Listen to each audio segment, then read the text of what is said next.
এই বিপ্লবের মাধ্যমে 16 বছরে যে স্বৈরাচার সরকার ছিল, এই সরকারকে আমরা এই দেশের 16 কোটি মানুষ ঐক্যবদ্ধভাবে তাদেরকে পরাজিত করেছি। তো এই পরাজিত শক্তি আজকে বিভিন্নভাবে ষড়যন্ত্রে লিপ্ত আছে, তারা ভারতে বসে ষড়যন্ত্রে করছে। তো আমরা যেভাবে ঐক্যবদ্ধ থেকে এই নতুন বাংলাদেশ স্বপ্ন নিয়ে আমরা বৈষম্যিক ছাত্র আন্দোলন করেছিলাম, আমরা যেন আমাদের লক্ষ্য অর্জন করতে পারি, আমরা যেন ফ্যাসিস্ট স্বৈরাচারে যারা দোষর আছে তাদেরকে, যেমন ছাত্রলীগকে নিষিদ্ধ করা হয়েছে, এরকম আওয়ামী লীগকে যেন বাংলাদেশে নিষিদ্ধ করা হয়। আপনারা জানেন ছাত্র জনতা যে ক্ষোভ ছিল, এই ক্ষোভের বহিঃপ্রকাশ আমরা গতকাল রাত্রে দেখতে পেয়েছি। তো আমরা এরকম আর ফ্যাসিস্ট বাংলাদেশ চাই না।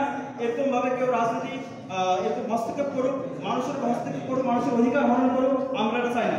আমরা চাই সুন্দর সোনার বাংলাদেশ, আমাদের একত্রে যে স্বাধীনতা যে চেতনা ছিল, বৈষম্যহীন বাংলাদেশ, মানুষের অধিকারের যে বাংলাদেশ, আমরা এদিকে এগিয়ে যাব। আপনারা এখানে যারা উপস্থিত হয়েছেন, নওগাঁ ছাত্র কল্যাণের যারা উপদেষ্টা আছে এবং যারা শিক্ষার্থী আছেন, সকলকে ধন্যবাদ।